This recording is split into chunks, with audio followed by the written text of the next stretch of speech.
नमस्कार, अपना उत्तर प्रदेश देख रहे हैं आप। मैं हूं आपके साथ साहिल धुलिया। बुलेटिन की शुरुआत करते हैं। झांसी में समाजवादी पार्टी के राष्ट्रीय अध्यक्ष अखिलेश यादव सपा शिविर पहुंचे, जहां उन्होंने सीधा भाजपा पर हमला बोला और कहा कि बंगाल में ममता बनर्जी को उनकी पार्टी पूर्ण सहयोग करेगी। बुंदेलखंड की जनता ने भाजपा का 100% साथ दिया, लेकिन बदले में भाजपा ने यहां की जनता को 100% धोखा दिया है। संबंध फैमिली संबंध है, पारिवारिक संबंध है, तो वो इसी नाते कोई राजनीतिक उसके लिहाज से नहीं आए थे। वो जस्ट एक मुलाकात करने घर के लोगों से, परिवार के लोगों से, मित्र लोगों से। कई सारे मित्रों का परिचय बहुत पहले से है। पवन जी हैं, डॉक्टर मनोज कंगने हैं, इनसे बहुत पहले से मिलते रहे, जब से हम लखनऊ में MBBS कर रहे थे। तो इसी नाते उनका था कि हम झांसी आएँ तो एक बार आपके परिवार से आपके घर पर जरूर आएंगे, बस इसीलिए। जी, तो पुराने दोस्तों के बारे में, लखनऊ के बारे में और कैसा काम चल रहा है कोरोना के बारे में, ये सब नॉर्मल बातें हुई, व्यक्तिगत बातें ही हुई। एक बीजेपी के बने, सांसद बीजेपी के बने, लेकिन जब बजट की बात आई तो आज किसान सबसे ज़्यादा संकट में। बुंदेलखंड में, महोबा में किसान आत्महत्या कर रहा है, झांसी में किसान आत्महत्या कर रहा है, और जो प्रोजेक्ट्स चल भी रहे थे पुरानी सरकार में, वो धीमे धीमे कर करके पूरा कर रहे हैं, जिससे कि नाम उनका उससे जुड़ जाए। एम्बुलेंस बर्बाद कर दी, 500 बेड का अस्पताल बन रहा था, वो अभी तक पूरा नहीं किया। इसलिए जहां बुंदेलखंड की जनता ने बीजेपी की 100% मदद की, वहीं भारतीय जनता पार्टी ने 100% बुंदेलखंड की जनता को धोखा दिया। पार्टी का क्या स्टैंड रहेगा? बंगाल में ममता बनर्जी जी के साथ समाजवादी पार्टी रहेगी। हमारी पार्टी के राष्ट्रीय उपाध्यक्ष कृष्ण नंदा जी ने, और हम लोगों ने फैसला लिया है कि कृष्ण नंदा जी उनकी लगातार प्रचार में रहेंगे। वहीं हरदोई में कांग्रेस के जिला चेयरमैन अजीत सिंह चंदेल के नेतृत्व में कांग्रेस के कार्यकर्ताओं ने प्रदर्शन किया और राज्यपाल को संबोधित ज्ञापन प्रशासन के अधिकारियों को सौंपा, जिसमें बढ़ती महंगाई और सरकारी योजनाओं में भ्रष्टाचार को मुख्य मुद्दा बनाया गया। इस दौरान मुख्य अतिथि के रूप में आपको बता दें कि प्रदेश चेयरमैन पुष्पेंद्र श्रीवास्तव मौजूद रहे। पुष्पेंद्र श्रीवास्तव ने कहा कि भाजपा सरकार में पात्रों की योजनाओं में जमकर भ्रष्टाचार हो रहा है और महंगाई से त्रस्त जनता को योजनाओं के लाभ के लिए दर दर भटकना पड़ रहा है। जैसा कि आपको ज्ञात है कि आज पूरा हिंदुस्तान महंगाई से त्रस्त है, खासकर हमारे उत्तर प्रदेश में इसका कुछ ज़्यादा ही असर है। आज चारों तरफ महंगाई को लेकर हाहाकार है। आपको याद होगा 2014 के पहले जो पेट्रोल और डीजल पर उत्पाद शुल्क हुआ करता था, वो लगभग 9 रुपये 20 पैसे था। आज ये 35 रुपये कुछ पैसे है, जो कि अगर उस समय की तुलना को देखें हम तो लगभग 820% से ज़्यादा हो चुका है। 6 साल के अंदर मात्र 6 से 7 साल में 820% हो जाना, उत्पाद शुल्क का बढ़ जाना, ये कहीं ना कहीं जनता के साथ छलावा इस सरकार कर रही है। हमारी सरकार से मांग है कि तत्काल उत्पाद शुल्क को कम करे। साथ में जो यहाँ पे पात्र लोग हैं जिनको आवास योजना का लाभ मिलना चाहिए, उनकी जगह अपात्र लोगों को लाभ मिल रहा है। सरकार इसकी जांच करे और पात्र लाभार्थियों को उनका आवास मिले। वहीं हाथरस के सासनी क्षेत्र के गांव में किसान की हत्या के चर्चित मामले में पुलिस ने 2 इनामी अभियुक्तों की गिरफ्तारी कर ली है। इन दोनों अभियुक्तों रोहिताश और निखिल पर सुबह ही पुलिस ने 25-25 हजार रुपए का इनाम घोषित किया था। अभी मुख्य आरोपी गौरव उर्फ रुद्राक्ष पंडित पुलिस की पकड़ से दूर है। उस पर पुलिस ने 1 लाख का इनाम घोषित किया है। उसकी तलाश में पुलिस लगातार दबिश भी दे रही है। बता दें कि अब तक इस मामले में 3 लोगों को गिरफ्तार किया जा चुका है। किसान की दिन दहाड़े गोली मारकर हत्या कर दी गई थी। करीब 2.5 साल पहले किसान ने मुकदमा दर्ज कराया था कि गौरव ने उसके घर में घुसकर उसकी बेटी से छेड़छाड़ की। अब गौरव इस मुकदमे को वापस लेने और उनकी छोटी बेटी से शादी करने के लिए दबाव बना रहा था। मृतक की पुत्री ने 4 नामजद सहित 6 लोगों के खिलाफ थाने में तहरीर दी, जिसके आधार पर मुकदमा दर्ज कर पुलिस ने एक आरोपी को गिरफ्तार कर लिया। बाकी आरोपियों की तलाश लगातार जारी है। सासनी क्षेत्र के ग्राम नौजरपुर में हुई हत्या की घटना के संबंध में परिवारीजनों की लिखित तहरीर के आधार पर 4 नामजद व्यक्तियों के विरुद्ध हत्या का मुकदमा थाना सासनी पर पंजीकृत हुआ था, जिसमें त्वरित कार्रवाई करते हुए थाना सासनी पुलिस द्वारा एक नामजद आरोपी ललित शर्मा को गिरफ्तार कर जेल भेज दिया गया है तथा शेष वांछित अभियुक्तों की गिरफ्तारी हेतु उन पर इनाम घोषित किया गया है। इसी धरपकड़ के अभियान के क्रम में शेष बचे 2 नामजद अभियुक्त रोहिताश शर्मा तथा निखिल शर्मा, जिनकी गिरफ्तारी पर 25-25 हजार रुपये का इनाम घोषित है, उनको पुलिस द्वारा गिरफ्तार किया गया है तथा उनके विरुद्ध आवश्यक वैधानिक कार्रवाई की जा रही है। शेष बचे आरोपी को भी शीघ्र ही गिरफ्तार कर लिया जाएगा। वहीं भदोही में एक अजीबोगरीब हत्या और उसके बाद सजा काटने का मामला सामने आया। दरअसल 13 साल पहले जिस व्यक्ति की हत्या में 4 लोग जेल की सजा काट रहे थे, अब वही मृतक शख्स जिंदा निकला है हालांकि 3 साल से मृत घोषित व्यक्ति मौजूदा समय में गोपीगंज पुलिस की कस्टडी में है। दरअसल हत्या की नीयत से अपहरण के मामले में दर्ज मुकदमे में जहां 4 आरोपियों को सजा मिली थी, वहीं उक्त मामले में 13 साल बाद अधेड़ व्यक्ति के जीवित मिलने से इलाके में सनसनी फैल गई है। इस संबंध में एसएचओ गोपीगंज के सिंह ने बताया कि थाना इलाके के चक निरंजन गांव में 13 साल पहले एक व्यक्ति ने स्वयं के अपहरण और हत्या की साजिश रची थी। इस मामले में उसके परिजनों ने गांव के 4 युवकों के खिलाफ हत्या और अपहरण के मामले में मुकदमा दर्ज कराया था, जिसके बाद 4 युवकों को आरोपी बनाते हुए पुलिस ने जेल भेज दिया था। ये पूरा प्रकरण ये है कि 30/31 अक्टूबर 2008 में ये सूचना मिली थी। जोखन तिवारी नाम का व्यक्ति है जिसका अपहरण कर लिया गया है। तो इस पर मुकदमा अपराध संख्या 1856 2008 धारा 364 54 56 IPC में पंजीकृत हुई थी और इसमें फिर चार्जशीट हो गया था। और इसमें अभी तक ये पता चला है कि इस मुकदमे में 4 लोगों को सज़ा हो गई थी और इस समय वो बेल पर हैं।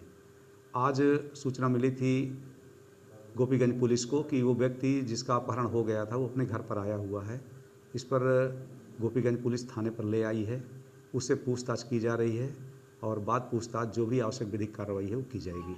हम नहीं किए, हमको मार के जोन बटे मारे वो लोग कि हम कहाँ किए। कौन थे मारने वाले, कौन थे? दुधई काशी और छोटन बंसराज। कितने साल आप बाहर रहे? बाहर हमें मतलब जब से लोग मारे तब से फिर ले गए, पता नहीं कहाँ फेंक दिए, कहाँ क्या किए, कौन दवाई किया। हम कोई परिवार बच्चों का याद नहीं आया? आप गांव आए फिर गांव से फिर चले गए? साहब हमारा जो दिमाग ही नहीं सही था तो हम कैसे आए। ये बताओ कि आपकी पत्नी को फिर 2 बच्चे कैसे हो गए? अब बच्चे होंगे, अब हमें अब उतना आदेश तो है नहीं, तब क्या कहेंगे। नहीं, आप घर जब आते थे तो परिवार से, भाई से सबसे मुलाकात हुई आपकी, फिर आपको रोके नहीं? मुलाकात किसी से नहीं हुआ हमसे। साहब हम लोग रिश्तेदार है, वहाँ माँ बहनिया और हो गई। जोखन घरे से कुछ काट कूट के फेंके के बाद में हमरे दोनों भाई जीजा के और हमें दोनों भाई के बता जहन मार के उठाए ले गए। हम सब साहब घरे रहे, प्रशासन पहुँचा, हमें पकड़ के ले चला आए साहब। 3 साल 2 महीना साहब जेल में रहे। हाँ, ये बात अपहरण का मामला दर्ज कराया गया। हाँ, साल 2 साल में घरे आवत रहें, रात भर रहें, उसके बाद भाग जात रहें। भागे के बाद में दहिया भागे चांस नहीं पाए, बहनिया देख लिए, उसके बाद में अपन साहब लोग के फोन प्रशासन बुला लिए, पकड़वाई दिए साहब। सवेरे आज पकड़ाई गए। चलिए इसी बीच रुक कर लेते हैं बड़ी खबर का। हरदोई से दिल दहला देने वाली वारदात सामने आई है। पिता ने बेटी का सिर धड़ से अलग कर दिया, तो बेटी का कटा सिर लेकर ये पिता थाने पहुंचा। दिन दहाड़े हुई वारदात से इलाके में सनसनी फैल गई। मझिला थाना क्षेत्र के ग्राम पांडे तारा का ये मामला बताया जा रहा है। तो इस पिता ने अपनी ही बेटी का सिर कलम कर दिया। बड़ी खबर आपको बता रहे हैं, बेटी का कटा हुआ सिर लेकर ये पिता थाने में पहुंचा। दिन दहाड़े हुई वारदात से इलाके में सनसनी फैल गई। मझिला थाना क्षेत्र के ग्राम पांडे तारा का ये पूरा मामला बताया जा रहा है।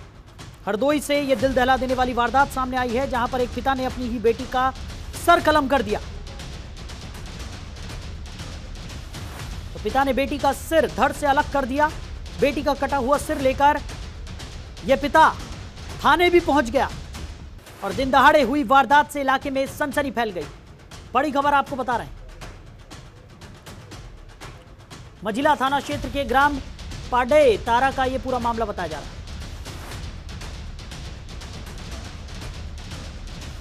खबर पर ज्यादा जानकारी के साथ हमारे सहयोगी मनोज हमारे साथ जुड़ गए। मनोज, क्या कुछ निकलकर सामने आ रहा है जिस तरीके से एक पिता ने अपनी ही बेटी का सिर धड़ से अलग कर दिया है? बिल्कुल, देखिए ये सनसनीखेज वारदात हरदोई के मंझिला थाना इलाके की है। यहाँ पर एक पिता ने अपनी पुत्री को एक गांव के ही लड़के के साथ देखा था और जिसके बाद से लगातार वो 2 दिनों से तलाश में था कि कब वो उसकी पुत्री अकेले मिली। और आज जब उसकी पुत्री अकेले थी घर में, उसकी जो पत्नी है वो बाजार गई हुई थी और इसी बीच उसके पिता ने गड़ासे से उसका सर कलम कर दिया और थाने लेकर के सर चल दिया था। रास्ते में पुलिसकर्मी मिले जो थाने लेकर। जी मनोज, वहीं अगर बात की जाए जिस तरीके से ये दिन दहाड़े ये खूनी वारदात निकलकर सामने आई है, प्रशासन ने इस पर क्या कुछ कार्रवाई की है अब तक?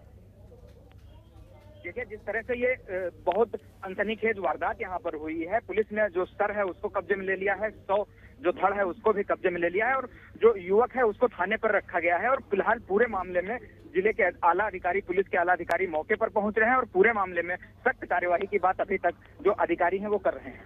जी चलिए मनोज, हमारे साथ जुड़ने के लिए, इस तमाम जानकारी के लिए आपका शुक्रिया। तो दिन दहाड़े हुई वारदात से इलाके में सनसनी का माहौल बन गया है। आपको बता दें कि एक पिता ने अपनी बेटी का सर कलम कर दिया। मझिला थाना क्षेत्र की यह घटना बताई जा रही है। हरदोई से ये दिल दहला देने वाली वारदात सामने आई है। तो पिता ने बेटी का सर धड़ से अलग कर दिया और उसके बाद सर को लेकर थाने पहुंच गया। जनतंत्र टीवी एक्सक्लूसिव तस्वीरें आपको दिखा रहा है।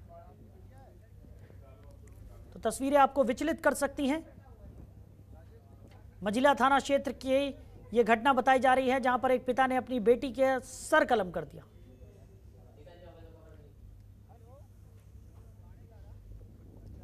तो बताया जा रहा है कि इस पिता ने अपनी बेटी को किसी युवक के साथ देख लिया था, जिसके बाद यह भयावह कदम इस पिता ने उठाया और अपनी बेटी का सिर काट दिया।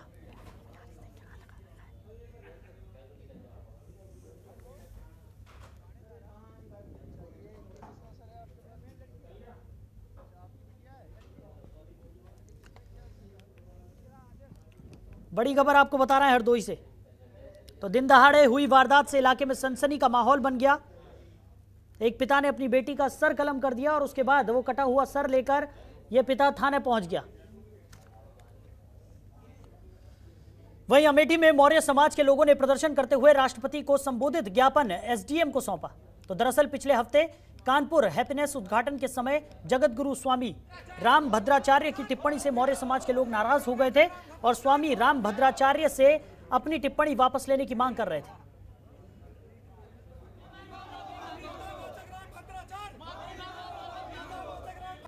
फरवरी की रात में शाम को एक अवनीश प्रजापति नाम के किराएदार ने अपने मकान मालिक अर्चना यादव और उनके दो बच्चों को आग लगा करके इंजर्ड कर दिया था। इलाज के दौरान कानपुर में उन तीनों की डेथ हो गई है। इस गंभीर प्रकरण में पुलिस द्वारा कार्रवाई करते हुए अभियुक्त की गिरफ्तारी की गई है। नियमानुसार अभियुक्त को गिरफ्तार कर जेल भेजा गया। घटना कारण करने का कोई मोटिव समझ में आया, किस वजह से FIR में और अब तक के साक्ष्य में वो मकान मालिक द्वारा जो है उस किराएदार को टोका टाकी की जा रही थी। वो घर में गंदगी करता था, पान खा के थूकता था। इस बात को लेकर टोका टाकी से नाराज होकर के उसने ये कार्रवाई की। खबरों के निष्पक्ष विश्लेषण के लिए सब्सक्राइब करें Jantantra TV and press the bell icon. Never miss any update.